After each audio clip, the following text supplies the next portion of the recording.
In today's video, I'm going to teach you how to check your storage in ChatGPT.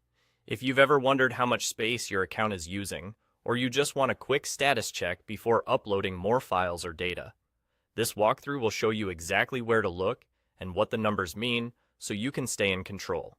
Start by moving your attention to the bottom left corner of the ChatGPT interface. That's where your profile icon sits. It might show your initials, a simple avatar, or a small image you've set. Click that profile icon to open a small menu. This is your main access point for account-related options, so anytime you want to adjust preferences or review account details, this is where you begin. From that menu, choose Settings. Selecting Settings opens a dedicated window or panel with all your key preferences and controls. Think of it as the command center for your account. You don't need to change anything else here for this task. We're just heading to the section that displays your storage details. Inside Settings, look for the option labeled Storage. Depending on your version or layout, you may see it directly in the sidebar, or it could appear within a general section. If it isn't immediately visible, a quick glance down the list or a short scroll usually brings it into view. Once you spot Storage, click it to open the detailed view.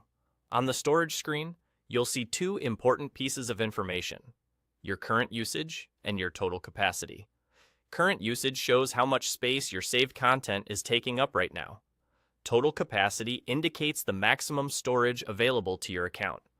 You may see these values in megabytes or gigabytes, and sometimes you'll also notice a percentage that tells you how close you are to your limit. If the numbers take a moment to appear, that's normal. Give it a second to load and refresh. That's all you need to do to check your storage in ChatGPT. No extra setup is required, and you don't have to change any settings just to view these numbers.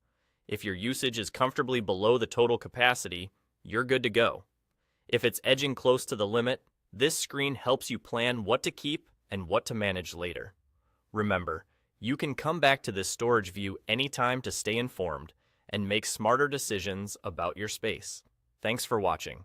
Now you know exactly where to find your storage, how to read it, and how to keep an eye on it whenever you need.